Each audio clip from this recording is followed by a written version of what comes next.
We have to recognize this. Bhakti, if properly performed, is not light. Bhakti is joyful, but it's not light. It is very grave.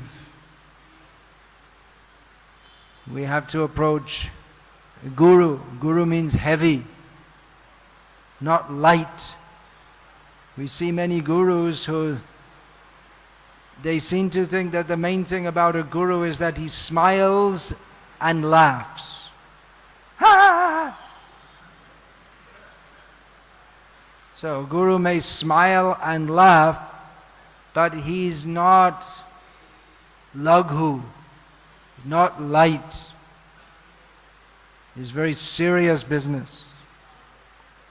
We all have a very serious task. In the news we see so many serious subjects are discussed, and often frivolous also, but the main news is just like there was the election recently in India, serious matter. Now the main news is in Iraq, there's serious fighting going on. It's serious news which will seriously affect the immediate and medium-term future of the world. Not that Iraq's such an important country, but it's become important because of oil.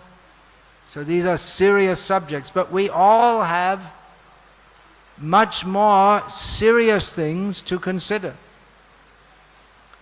More important than Indian governmental affairs, more important than Iraqi military affairs, is our own individual task of becoming free from material desires. It's a very grave task. Now we may say, well, no, Indian governmental affairs are more important. They affect more people. Well, in one sense that's true, but whatever effect is there, whether India prospers or fails to prosper or whatever,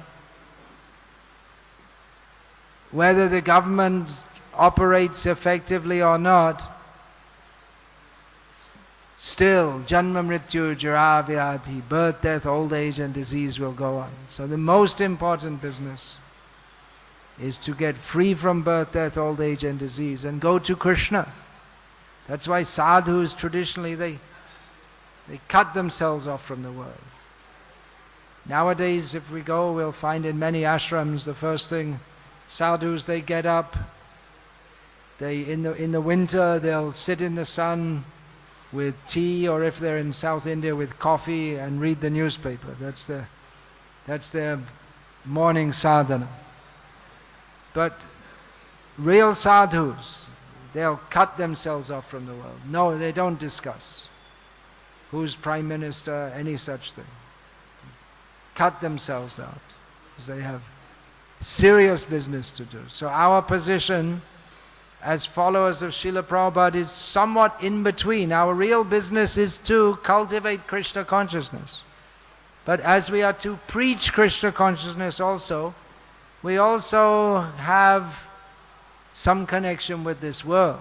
So we have to be aware of what's going on in it. But at the same time, we have to understand that the really important business is not how big we become in the eyes of foolish people, or even how big we become in the eyes of learned people or enlightened people. That is not our aim. Our aim is to, as Srila Prabhupada said, become mad after Krishna. But if we're mad after sense gratification, everyone in this world is mad after sense gratification, then there's no question of developing love for Krishna. This important point should be discussed regularly.